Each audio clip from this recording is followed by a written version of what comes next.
Okay, so let's go right back Sure. into the day you heard about this when you Sure. were going into commercial break, that whole setup. Yeah, I was live on the air when the governor's first tweet went out, basically announcing that this had happened. And at first, we didn't really know what that meant. I was on the set, I was anchoring, as I said, and so I immediately sent a note to our assignment editor and said, check into this, let's see what this is. And finished anchoring the rest of that segment of the newscast. During the commercial break, came out, checked in, we'd gotten a little more information. We'd confirmed that yes, this came from the governor's office and it is a do not use order, which is different than a boil water advisory, which is, I think, what a lot of people maybe wondered at first. Is this just a boil water advisory? We get those all the time. And it quickly became clear this was not a boil water advisory. This was something much more serious. So as soon as we got through the next segment, I was with Spencer Adkins, our chief meteorologist, on the air, and he had wrapped up his forecast, and I said, Spencer, we need to let people know we've just received this information from the governor's office. It's a do not use the water order for a number of counties in our viewing area. We're still working to get some more information to find out exactly what this means for you. Stay with us.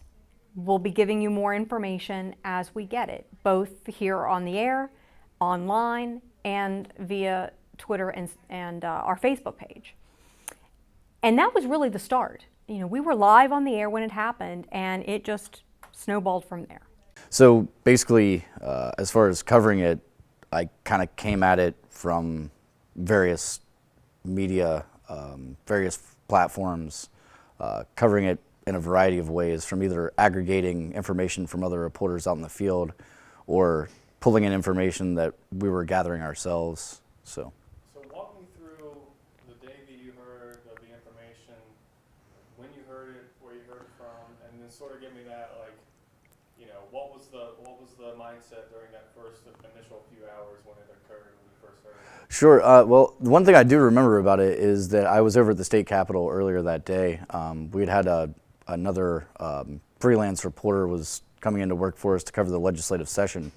Of course, the state of the state from Governor Tomlin was just, I believe it was the day before, actually. So I was over at the Capitol, and I remember coming back and smelling something in the air, but not really thinking anything of it.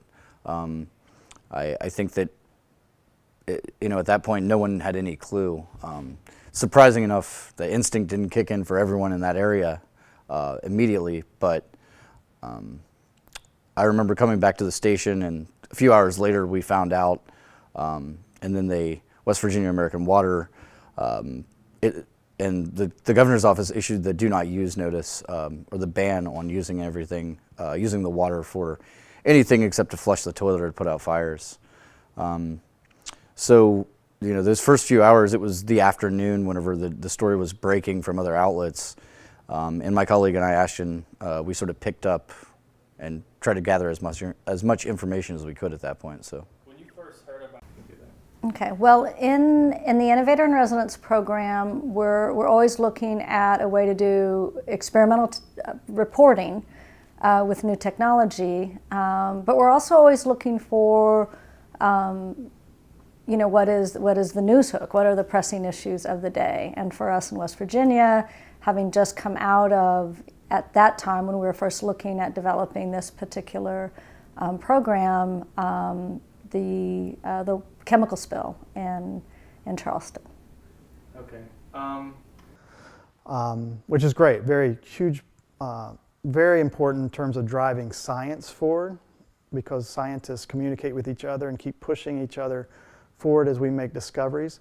But when we make that transition and try to communicate that information that we know is very valuable to the public, it can be difficult because we're not trained in those communication. Over here then in the College of Media, students are trained to communicate with citizens, with people, but communicating science can be difficult because you don't fully understand the science in order to communicate it. And that's a huge part of it. So there's this barrier that often exists. And the project through the College of Media